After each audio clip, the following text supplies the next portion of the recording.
بسم اللہ الرحمن الرحیم نحمده ونصلي ونسلم على رسوله الكريم اما بعد قال النبي صلی اللہ علیہ وسلم اذا سرتك حسنتك وساءتك سیئتك فانت مؤمن او كما قال علیہ الصلاة والسلام۔ حضور نبی کریم صلی اللہ علیہ وسلم نے ارشاد فرمایا کہ جب تمہیں اپنی نیکی اچھی لگے اور برائی بری لگے تو تم مومن ہو۔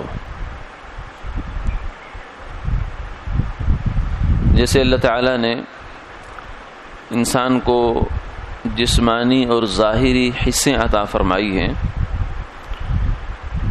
کان ہے، آنکھ ہے، ناک ہے، زبان ہے، ہاتھ ہے، یہ چیزوں کو محسوس کرتے ہیں۔ کان اچھی بری آواز کو تمیز کرتا ہے، جانی پہچانی آواز کے درمیان فرق کرتا ہے، زبان ذائقوں کے درمیان فرق کرتی ہے، ناک خوشبو کو جدا جدا کرتا ہے کہ یہ فلاں خوشبو ہے، یہ فلاں خوشبو ہے، اور آنکھ جو ہے وہ دیکھی جانے والی چیزوں میں امتیاز کرتی ہے، پیلا نیلا، یہ رنگوں کے درمیان، صورتوں کے درمیان، شکلوں کے درمیان امتیاز کرنا یہ آنکھ کا کام ہے، اور ہاتھ چھو کر بتاتا ہے کہ یہ کام ہے، یہ چیز ہے۔ تو یہ اللہ کی بہت بڑی نعمت ہے جو اللہ نے انسان کو ظاہری اعتبار سے یہ چیزیں عطا فرمائی ہیں، یہ بھی بہت بڑی نعمت ہے۔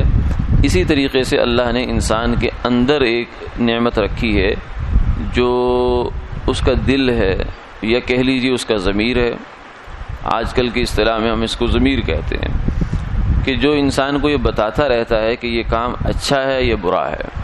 یہ بھی اللہ کی بہت بڑی نعمت ہے کہ ویسے ایک شریعت تو اللہ تعالیٰ نے وہ ہمیں جو ظاہر میں عطا فرمائی ہے، اچھائی برائی کا امتیاز اور اس کی ایک جو فہرست ہے، وہ اللہ نے انبیاء علیہ السلام کے واسطے سے ہمیں عطا فرمائی، لیکن ایک انسان کے اندر اس کا چیکر لگا دیا، وہ یہ بتا دیتا ہے کہ یہ بات صحیح ہے، یہ بات غلط ہے۔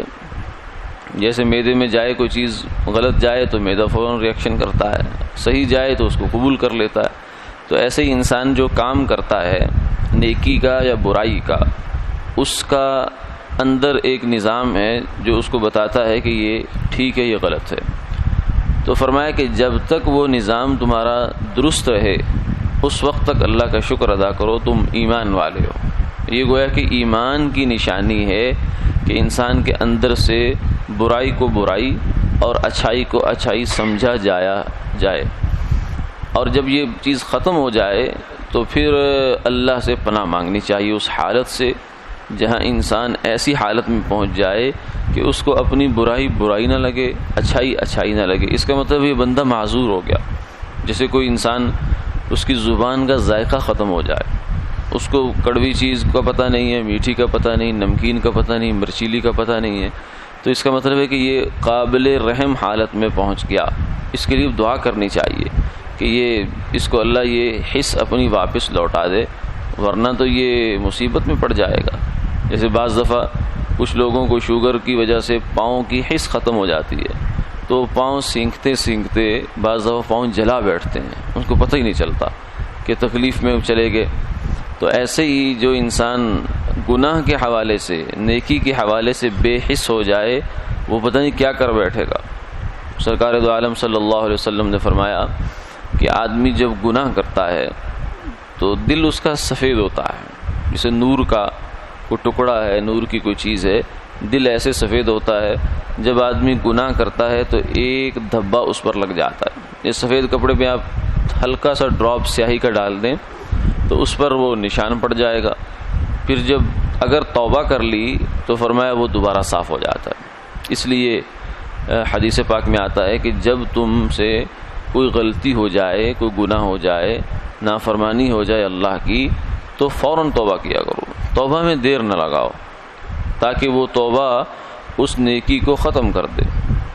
جب تم سے فرمایا فَاتَّبِعِ السَّيِّئَةَ الْحَسَنَةَ تَمْحُهَا، برائی کے بعد نیکی کرنا، اچھائی کرنا، یہ اس کے اثر کو مٹا دیتا ہے۔ انسان کے نام اعمال سے برائی بھی مٹتی ہے، اس کا اثر بھی مٹ جاتا ہے۔ تو اگر تو فرمایا توبہ کر لیتا ہے تو پھر وہ دل دوبارہ سفید ہو جاتا ہے، اور اگر توبہ نہیں کرتا دوسرا گناہ کرتا ہے تو پھر اور سیاہی بڑھ جاتی ہے، پھر اور بڑھ جاتی ہے، پھر اور بڑھ جاتی ہے، حتیٰ کہ فرمایا پورا دل سیاہ ہو جاتا ہے، اس میں کوئی بھی سفید جگہ باقی نہیں رہتی۔ اور یہ وہ وقت ہوتا ہے کہ پھر کوئی بھی خیر کی بات اس انسان پر اثر نہیں کرتی۔ خیر کیوں؟ اس لیے کہ اس کو خیر اور شر کی تمیز اٹھ گئی، اس نے شر کو ہی سارا دل میں جگہ دے دی، تب خیر کی بات وہاں جائے گی نہیں، دل کا حس ختم ہو گئی، ضمیر کی حس ختم ہو گئی کہ وہ اب اچھی بری بات میں تمیز نہیں کر سکتا۔ تو ایسی بری حالت سے اللہ ہر انسان کی اور ہر مسلمان کی حفاظت فرمائے۔ اس لیے جب بھی کبھی ایسا موقع آئے تو آدمی کو فوراً اس حس کو بیدار رکھنا چاہیے، اسے مرنے نہیں دینا چاہیے۔ اسی کو فرمایا کہ اگر تمہاری نیکی خوش کرتی ہے، اچھی لگتی ہے، اور ہر مسلمان الحمدللہ اس صفت سے متصف ہوتا ہے، کوئی شاذ و نادر خال ایسا بدبخت ہو کہ جو اس حد سے گزر جائے کہ اسے نیکی نیکی نہ لگے اور برائی نہ لگے، ورنہ اچھائی برائی کی اللہ نے جو انسان کے اندر حس رکھی ہے وہ قائم رہتی ہے۔ اللہ تعالیٰ اس کو اور زیادہ نکھاریں اور اس میں اور زیادہ حساسیت عطا فرمائیں۔ آمین آمین یا رب العالمین۔